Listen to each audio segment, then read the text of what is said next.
Você conhece alguém que foi ordenado bispo pela aclamação do povo e não por nomeação ou escolhido pelo Papa? Já conheceu alguém? Ou conhece algum bispo assim? Não, né? A história de hoje é assim. Ele não foi escolhido bispo pelo Papa, nem tampouco indicado por algum bispo, por alguém da hierarquia da igreja. Ele foi escolhido bispo por aclamação do povo. A partir de agora você vai ficar sabendo. Tudo bem com você? A paz de Jesus esteja na tua casa, no teu coração, na tua vida. Eu sou o soldado católico, aquele que entra todos os dias na tua casa com uma palavra amiga. Tudo bem? Vamos rezar? Vamos rezar? Então, beleza, vamos lá. Em nome do Pai, do Filho e do Espírito Santo. Amém. Vinde, Espírito Santo, enchei os corações de vossos fiéis e acendei neles o fogo do vosso amor. Enviai, Senhor, o vosso Espírito e tudo será criado, e renovareis a face da terra. Oremos.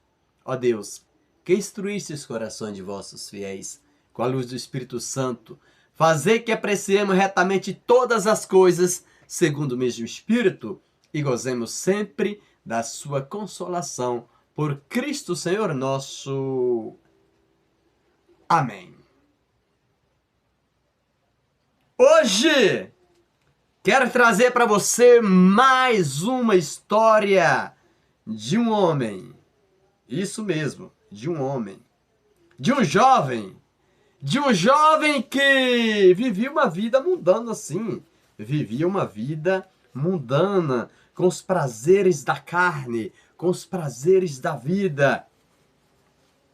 Antes de começar a história, eu gostaria que você se tornasse membro do nosso canal, se inscrevesse no canal, desse um like de gostei, beleza? E também ativasse, porque você possa aí ativar o sininho de notificações, porque todas as vezes que a gente trazer novos conteúdos, você vai receber aí uma notificação da própria plataforma, beleza? Então, sem mais delongas, vamos lá? Ele foi escolhido bispo pelo povo. E nós estamos acostumados, tá?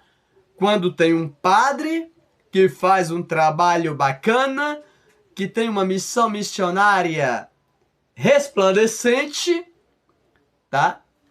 Alguns outros bispos vê uma qualidade episcopal na vida daquele padre. E então, ou ele é indicado, ou consultado digamos, pelo núncio apostólico, o Papa pede uma consulta, mais ou menos isso. E depois, estando tudo ok com aquele padre, pela necessidade da Santa Igreja, o Papa nomeia um padre como bispo. Então, na hierarquia, nós temos o diácono, o presbítero, o bispo e o Papa, tá? Não muda nada. É só questão de títulos, tá? Não muda nada. É só questão de títulos. Mas o jovem que eu estou falando hoje, agora, para você que sai do outro lado, não foi assim com ele. O povo escolheu para ser bispo. Mas antes dele ser bispo, antes dele ser sacerdote, ele era um jovem, era século XI, era o ano mais ou menos 1080, século XI, lá na Alemanha. Um jovem que no período dele, naquela época, existia duas carreiras de sucesso que um jovem poderia seguir. Ou militar, ou ser padre. Tá? Por quê? Porque naquela época, os padres serviam ao império. E eles tinham privilégios. Sim, os padres serviam ao império e eles tinham privilégios. Então, ser padre no século XI era ser poderoso. E esse jovem que eu estou falando, ele não queria ser padre porque ele tinha vocação. Não! Era simplesmente por privilégios. Existiam essas duas carreiras, ou militar ou padre. E o jovem que eu estou falando escolheu então a segunda opção, ser padre.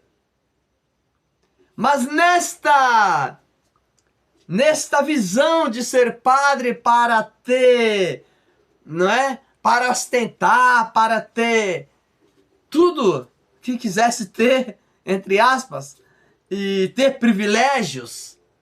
Porque ser padre era um cargo muito alto, né? Nesse tempo, século XI, já Idade Média, né? Mas ali, quando aquele jovem escolheu o sacerdócio, Deus disse: eu te pego. Eu tenho uma promessa diferente para você. E é muito interessante que o que aconteceu com aquele homem, e eu já vou dizer o nome dele é Noberto, tá? Estou falando de um jovem alemão chamado Noberto. Então, quando Noberto decidiu prosseguir o caminho do sacerdócio, não porque tinha vocação e sim privilégios, Deus entrou na vida dele. E aí, essa visão que ele teve com o Senhor Jesus é muito comparada com a visão de Paulo, que cai do cavalo. E Paulo diz, Jesus primeiro diz: Saulo, Saulo, por que me persegues? E Paulo pergunta: quem és tu? Jesus diz: eu sou Jesus a quem tu persegues. A mesma coisa aconteceu comparavelmente, mais ou menos, com Noberto. Noberto teve a visão de que aliás, isso aqui foi uma realidade acontecida. Em um furacão, ele ficou soterrado, ficou aterrado. E ali ele ouviu Deus falando com ele. E ele disse: o que eu preciso fazer? Deus disse: deixa o mal e faz o bem. Deixa o caminho do mal e faz o bem. Abandona tudo ruim que você fez até hoje, Noberto. E segue o caminho do bem. Eu estou com você. A partir daí, meu irmão, é por isso que eu digo, é por isso que eu falo, igreja. Se você não tiver um encontro pessoal com Cristo, não há uma conversão interna, não há. Para que haja essa conversão interna, você precisa ter um encontro pessoal com Cristo. Sabe? E o movimento da renovação carismática, ela te leva a ter esse encontro pessoal com Jesus, aonde tu sai de toda uma vida desgraçada, de uma vida velha, arremendada, e o movimento da renovação carismática te põe para cima, te põe de pé e te coloca aos braços do Pai para que você tenha esse encontro pessoal com o Pai. Aí está o valor da renovação carismática católica. E com Noberto não foi diferente.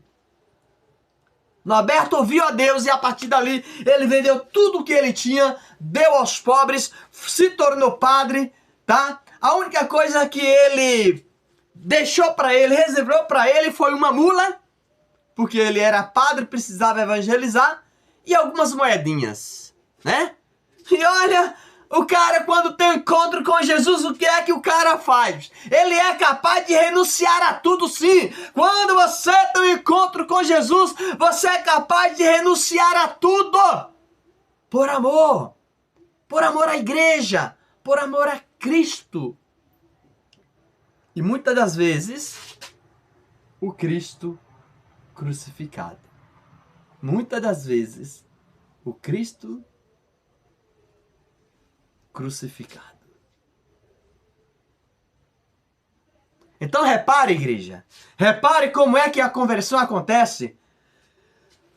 Noberto começou então a sua peregrinação no anúncio da Boa Nova, no anúncio da Palavra de Deus, aonde ele conviveu ali com algumas congregações, conheceu a regra de Santo Agostinho, Depois, a partir daí, com os estudos, com o conhecimento, com o ingresso, com a sua intimidade, com a leitura, com o evangelho, enfim, com toda a doutrina da igreja. E ele estava disposto a dar a sua vida por essa doutrina. Aí surge os, vamos ver se eu acerto a palavra, premonstrantenses. É verdade. E o que é os premonstrantenses? É uma congregação religiosa, gente. Inclusive, aqui em Salvador, na Bahia, tem essa congregação.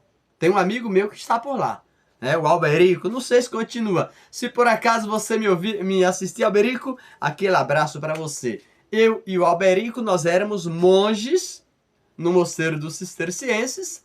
Depois eu fui para São Paulo para ser franciscano. E o Alberico voltou para a terra dele. Poucos dias depois fiquei sabendo que ele entrou nos premonstrantenses.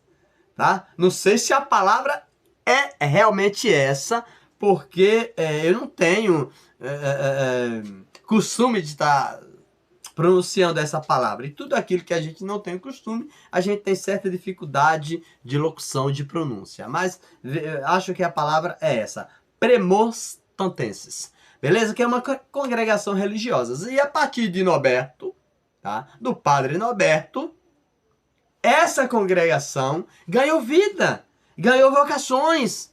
E ele começou, dias depois ele vendeu a própria mula, começou a andar descalço, a pé, peregrinando de lugar em lugar, de região em região, pregando a palavra de Deus. Enquanto hoje se não for num jatinho particular, não se viaja mais. Norberto, o padre Norberto não. O padre Norberto, até a mula que lhe restava, ele vendeu, distribuiu aos pobres e começou a sua peregrinação de evangelização descalço e a pé.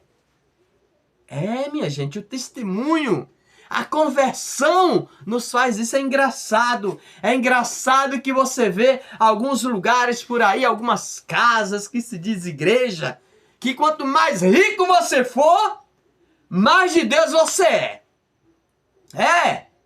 Tem alguns lugares aí que se denominam como igreja, que quanto mais rico você for, mais abençoado você é, mais de Deus você é. E a Bíblia não nos ensina isso. Não é isso que a Bíblia ensina. Vejam, reparem. Eu não tenho um cenário. Olha aqui, ó a janela como é. E essa janela, ela dá acesso à rua. E, no entanto, nós fazemos tudo com amor, carinho, felicidade e alegria. Nós fazemos tudo com alegria. Mesmo com esse cenário, nessa condição que você está vendo. Inclusive, eu faço um apelo para você. Por acaso você que está me assistindo, me ajude aí. Se você puder, me ajude. Entre em contato comigo. 75991719729. Me ajude, vamos melhorar isso aqui. Mas enquanto essa ajuda não chega, a gente vai fazendo do jeito que podemos. Beleza? E com muita alegria e muito entusiasmo, ok? Então vamos lá, Padre Norberto. Ele foi...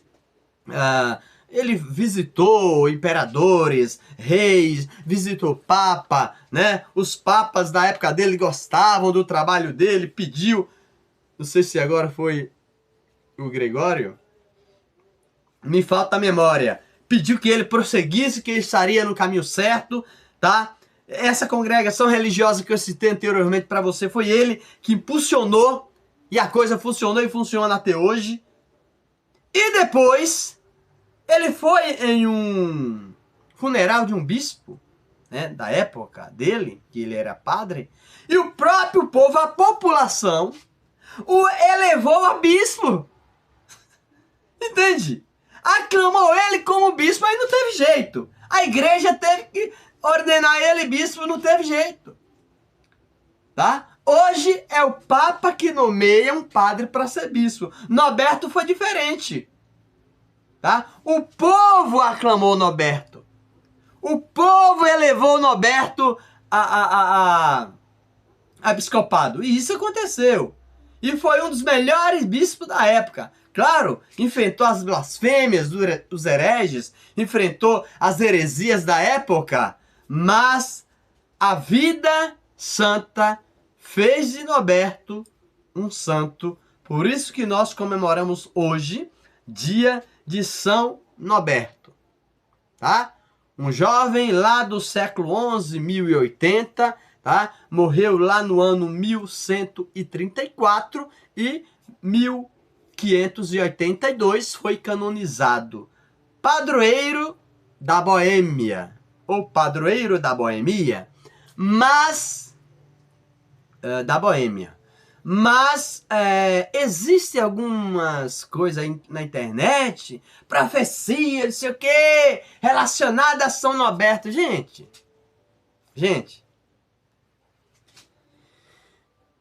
aqui pra você, ó. Para com isso. Ah, São Norberto lá do século XI tem uma profecia, não sei o que lá, Nossa Senhora. Gente, pelo amor de Deus, não brinquemos de ser católico. Não brinquemos. A coisa é mais séria do que imagina. A gente imagina. Sabe? É por isso que alguns videntes não falam mais comigo. Eu tinha tantos amigos videntes de Maria e hoje são poucos. Se afastaram de mim. Porque achavam, de repente, que eu iria apoiar toda essa coisa que está acontecendo aí. Tá? Eu vou continuar falando a verdade nua e crua como ela é. Você, católico, acorda para a vida, desperta. Desperta. Esse negócio dessas aparições de Nossa Senhora. Ei, cai fora disso. Sai fora disso. Você não precisa ser católico no negócio de aparição de Nossa Senhora. Tá? Tá parecendo aquelas pessoas que não conhecem a doutrina católica. Aí fica correndo atrás dessas aparições por aí. Abre o olho, católico. Amém? Muito obrigado a você que permitiu que eu ficasse na sua casa te fazendo companhia com esse bate-papo que nós tivemos até agora, falando de São Norberto. São Norberto, rogai por nós. São Norberto, rogai por nós. São Norberto, rogai por nós. Muito obrigado a você. Continue nos dando esse privilégio, comentando sobre os nossos conteúdos, se inscrevendo no canal. Convida aí teus amigos, suas amigas para se inscreverem no canal, beleza? Até o nosso próximo encontro em nome de Jesus. Deus te abençoe, os anjos te protejam e salve Maria!